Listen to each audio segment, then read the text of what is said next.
Good afternoon. We have another article here from the Birmingham Mail, that fantastic website that is so difficult to navigate because there's so many adverts that you can't actually read the articles.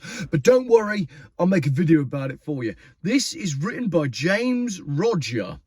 James, reply to my emails, please, or respond to me somehow online, because I genuinely don't believe you're a real person. If anybody knows James Roger, maybe lives in the Birmingham area, possibly claims to be a writer, get him to get in touch, because I'm pretty confident they are now just churning out articles with AI and applying pseudonyms to the author as a credit.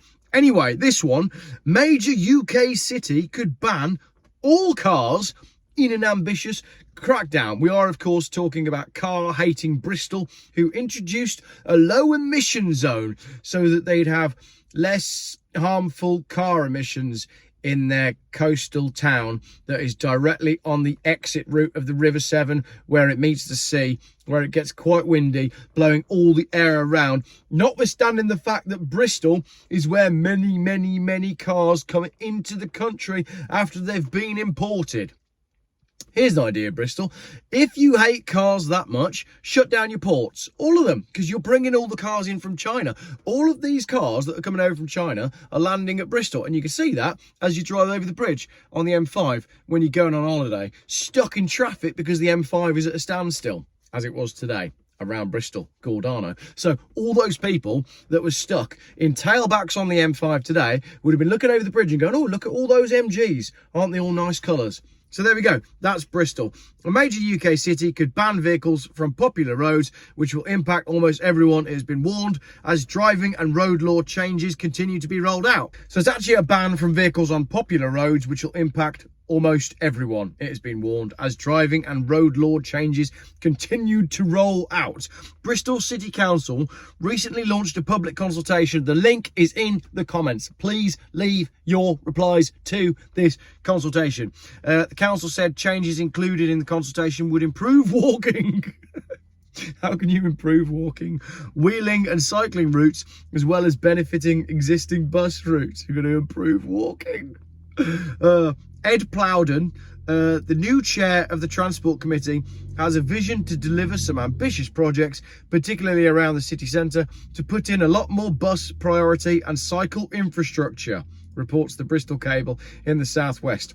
Listen to that. So the new chair of the Transport Committee is going to put in more bus priority. That's not more bus routes, that's not more buses, that's not better connections, that's not better public transport. That is stopping cars going in certain areas and allowing buses to go there instead. Very interesting to read the words as to what's being said there. That will not improve public transport. That's not more buses, it's not more bus drivers, it's not bus passes for people, it's not better routes, it's just introducing bus lanes and cameras and therefore revenue. It's almost like all these videos just end up with me going, they just want to put the cameras in so they can monitor you all the time, but they're going to pretend that it's about you getting the bus instead of walking.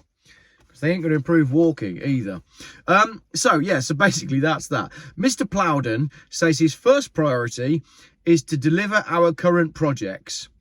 We've got a time-limited 540 million across the west of England, half of Bristol, to invest by 2027.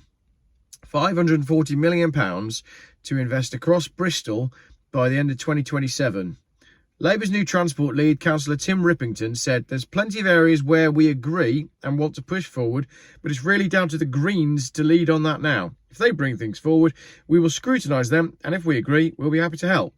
There are people in Bristol who think that whenever you close a road, you're taking away their freedom to go down that road. Those people are correct. I've even had people in my ward telling me you've taken away our freedom to drive in Bristol, which is also correct. But he said the consultation needs to be done well. It needs to be seen by a lot of people. Traditionally in Bristol, we haven't been very good at a consultation. The consultation was launched on August 12th and ends on September 30th. So you've only got about 6 weeks. The council hopes responses from local residents will help shape the future of travel in the city. Excellent. So there's £540 million to spend across the west of England, and instead of fixing all the potholes or doing anything with the motorway, which is the main arterial route into Cornwall, they're going to put in more bus lanes and add some cameras. Wow. Oh, I don't know what we do about this. Go and fill in the consultation. I would imagine the consultation is full of loaded questions and you really need to work your way through the responses.